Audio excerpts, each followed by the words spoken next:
These are the stories topping the news. Prime Minister calls for an end to division between Kittians and Nivisions. Cuba eases rules for more open foreign trade, and oil price slump puts strain on Russia's economy. Good afternoon and welcome to ZIZ's Midday newscast for Friday, November 7th. I am Felicia Wilkes. Now the news in detail. Prime Minister the Right Honorable Dr. Denzil Douglas has expressed the desire for any remnants of division between Kittians and Nivisions, particularly in politics, to end. Dr. Douglas made the call during a recent interview on Choice Radio and said he wished to see all the people of the Federation do well and prosper.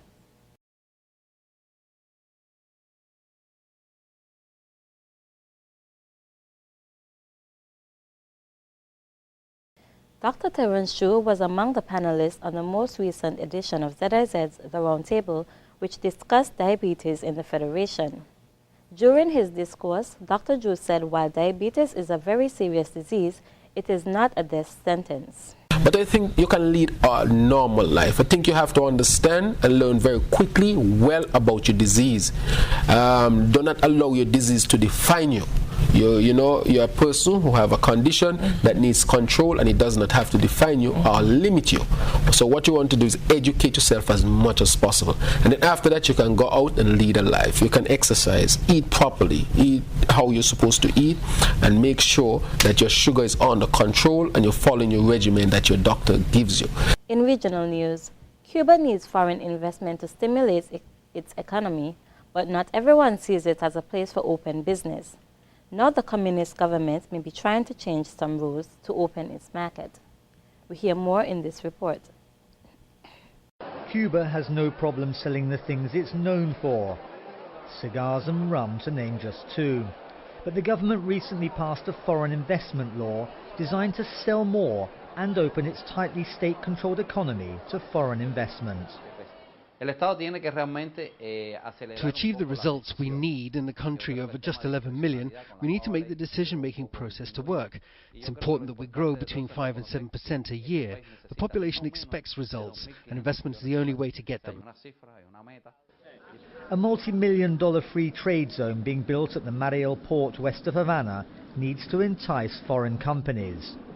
So this year's annual Havana Trade Fair carries added importance. 4,500 companies from Cuba and more than 60 countries keen to do business with one another. Cuba needs foreign investment, and it needs it badly. And there are plenty of countries out there who would like to invest, seeing the huge potential this country has to offer. So what's holding things up? Well, years and years of mistrust and suspicion, and two very different economic systems. The biggest obstacle is the US embargo. The Cubans call it a blockade, that's been in place for more than 50 years.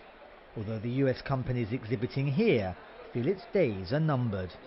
What does the relationship look like to the United States and Cuba post-embargo?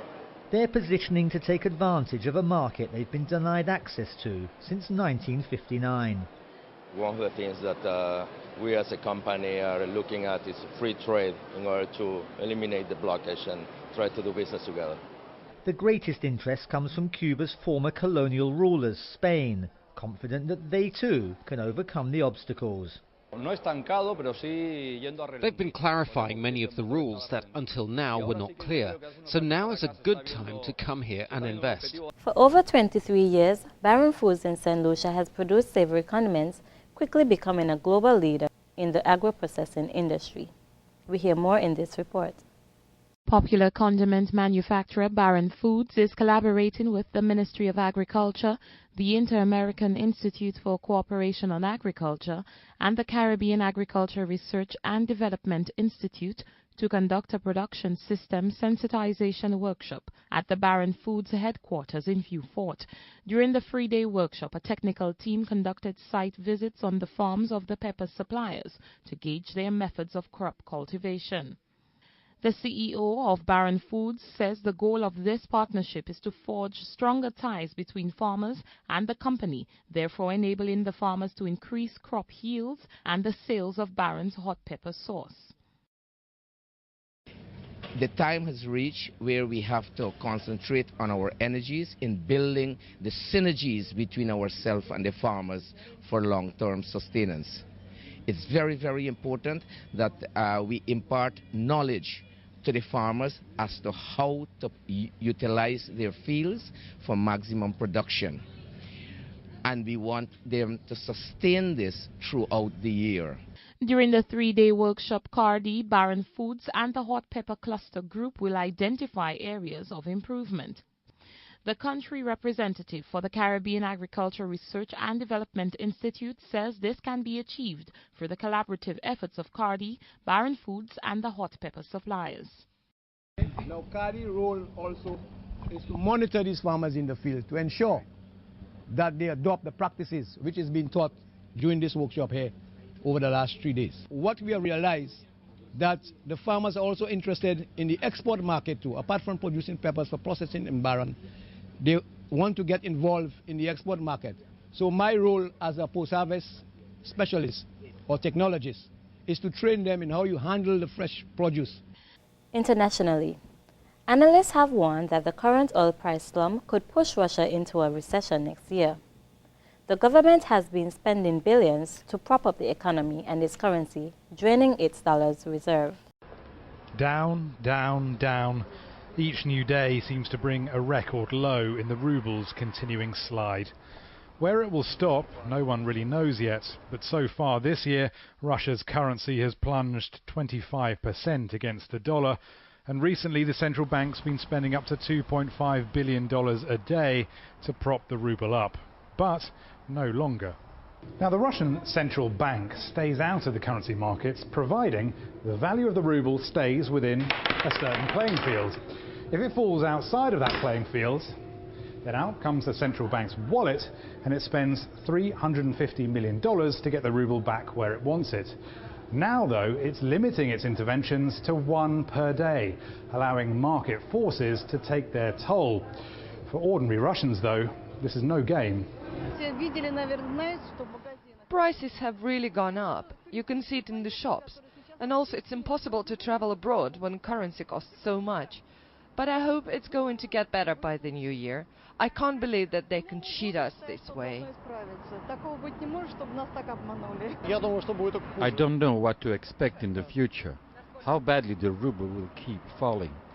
Maybe it will hit 50 rubles for a dollar.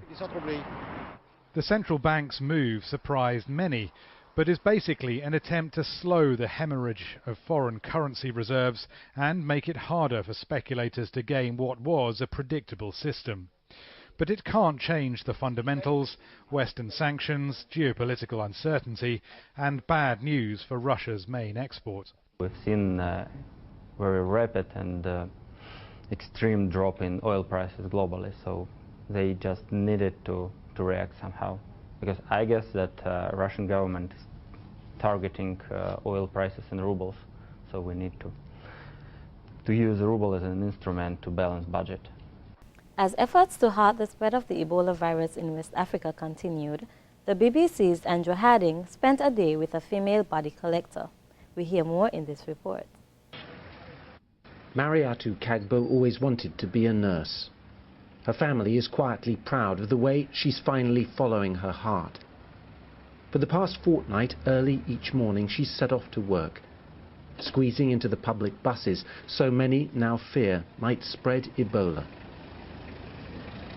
They told us that we have 3 bodies here. Then it's time to put on her uniform. It's not quite a nurse's job. Mariatu is a body collector on a tight-knit team collecting the virus's latest victims. So you're not scared? Yeah, I'm not scared for now. Well, the first I do it, I was so scared, but now I know that the protective property I'm using is very protected. We put a small camera on one of her colleagues as Mariatu goes into the so-called red zone. There's a 45-year-old man and his 22-year-old niece. She is very young. Then I see the sign. She means the signs of Ebola. Mariatu quickly covers the woman.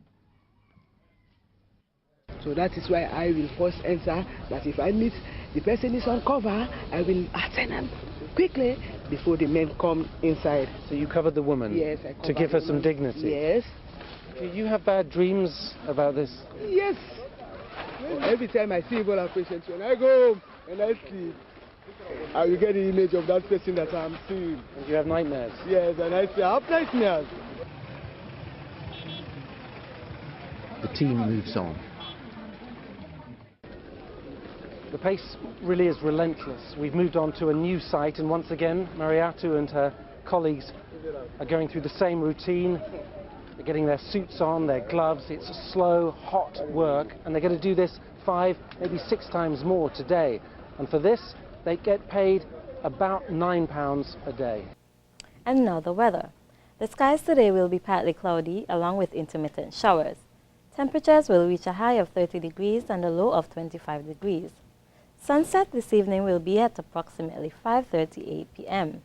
That's it for ZIZ's Midday Newscast. Join us at 6:30 and 7 p.m. for the evening news. I am Felicia Wilson.